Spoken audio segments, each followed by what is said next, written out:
Jailbreak is known for having quite a few hypercars, and just recently we got another one with the Orion. But how do they all compare against each other, and which ones are the best? I'm going to try to answer that question today by ranking them all from worst to best. For me, a great hypercar will have good launch and acceleration, a great top speed, great handling, and a really nice appearance. My opinion on which vehicles sufficiently satisfy this criteria is subjective, and you may disagree with me, so just make sure to be respectful about it and let me know in the comments. Also, it's a little tricky to determine what counts as a hypercar and what to include on this list. I decided to go for vehicles that can go over 197 miles per hour, so I could include the Storm Rider. I only included vehicles that I think would cost 500,000 J-Bucks or more. So your criteria may be different, or there might be some things that I forgot to include, but ultimately I think this should still be a good ranking. Anyway, enough yap, let's get started. Easily the worst hypercar in the game for me is the Bugatti Veyron. I get there's a lot of nostalgia around this vehicle, but I've never been the biggest fan of it, and it has only aged worse for me. The sets for this vehicle are just not good enough. It does have a fantastic top speed, but you're never ever going to hit it when you're playing on the normal Jailbreak map.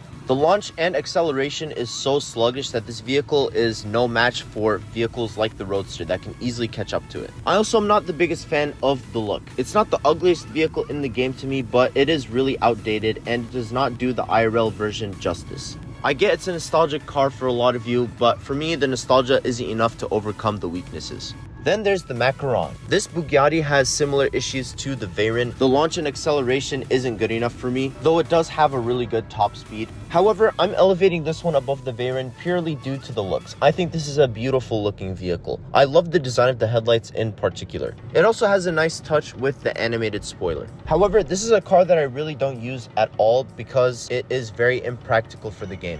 Then we got the Manta. It does have great launch and acceleration, and I think it looks really cool. I like the little light trail it has behind it, but I have two key issues with this vehicle. Number one, it bounces way too much. Sometimes if my internet isn't as good, then this vehicle bounces so much, and it bounces in a way that other vehicles just don't. Therefore, sometimes it's often a nuisance to use. My other key issue with this vehicle is the price. I got very unlucky and had to spend millions and millions of J-Bucks to get this vehicle, and it simply wasn't worth it. If you had to spend like 200,000, then this was a great deal for you, but for me, it was simply not worth the money, and there's better stuff out there that costs less. Then we've got the Iceborne. I enjoyed this vehicle when it came out, but it is one of the vehicles that I think of when people say the game is getting bloated with vehicles. It just doesn't feel necessary, and I don't use it at all. It has great launch and a great top speed, and it looks great, but that's not enough to stand out anymore for me. It does have a really cool blizzard effect when you're driving it, which is a nice touch, but overall this is a more forgettable vehicle for me, and there's not enough to motivate me to use it.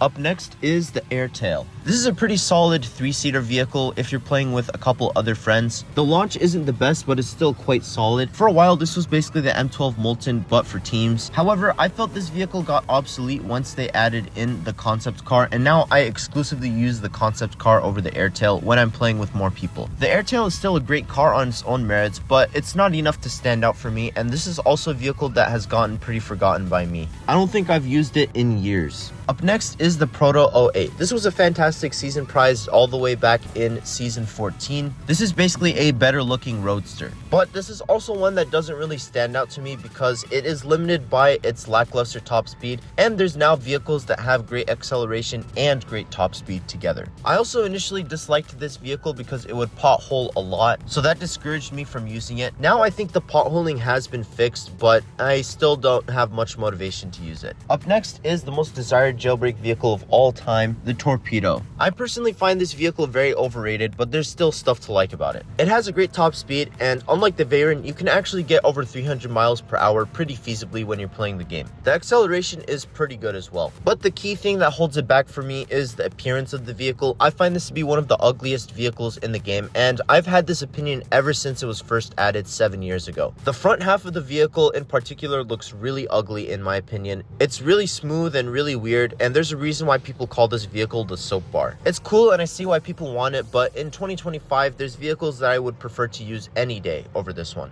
Then there's the Carbonara. Similar to the Iceborne, this is a vehicle that doesn't stand out too much for me. It's another very competent hypercar that we have in Jailbreak, but it just doesn't stand out too much. I do quite like the look of it. I really enjoy the design, but there's just stuff I prefer to use. Up next is one of the most expensive vehicles in the game, the Scorpion. This vehicle costed 2 million J-Bucks and it had the best top speed in the entire game. It is one of the most enjoyable vehicles to drive because of the acceleration effect once you reach 140 miles per hour. The vehicle shaking and the afterburn effects while you're rapidly accelerating just make it a thrilling one to use. I really appreciate that about it. However, the initial launch and acceleration is pretty subpar, which doesn't make it the most effective vehicle for gameplay. Also, while it does have an amazing top speed, the faster you accelerate, the harder this vehicle is to control, so it's not even that great for driving long distance. Overall, this vehicle does have a really fun gimmick, which does make me want to use it every now and then, but it's not great for gameplay. Up next is the Parisian. This is a great looking and very fun vehicle. I love the awesome startup sound it makes when you get in. The acceleration and top speed are great. It has a lot of nice touches like the unique license plate, but there are some things that hold me back from using it, like the poor off-roading. And overall, it's a vehicle that I've just kind of forgotten about, but it still holds up quite well.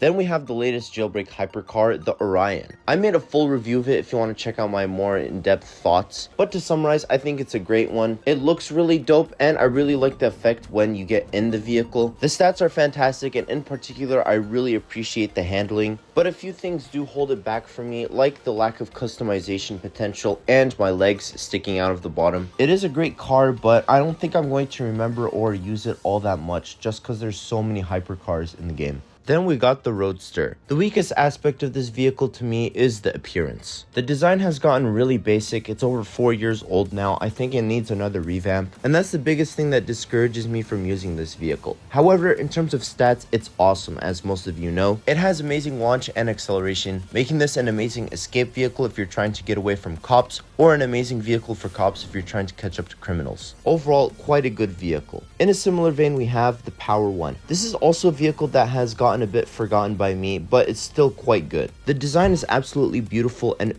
Ed absolutely cooked with this one. To me, it's basically a better looking and better version of the Roadster overall, especially because it has a better top speed. Again though, there's just stuff I like to use more than this. Then there's the Javelin. In my opinion, this is the Torpedo, but if it was good looking. It has a great design made, again, by the wonderful Ed, and I love the little touches, like the windows going up when you enter the vehicle. Again, the thing holding me back from this and from the Torpedo is the launch not being the best, but it's still quite good, and this is overall a fantastic vehicle, and I'm so happy I own it. Up next is a recent season vehicle, the Cobra. This was a very pleasant surprise. I was not looking forward to this vehicle too much, but I really enjoyed it, and now I use it quite frequently. I like the design a lot. It's basically a Hot Wheels car with some snake attributes added. I like that the fangs change color when you change the headlight color. The acceleration is really solid and has a good top speed, but what really elevates this vehicle for me is the guns. While they're not the most accurate or easiest to use, they're still really cool.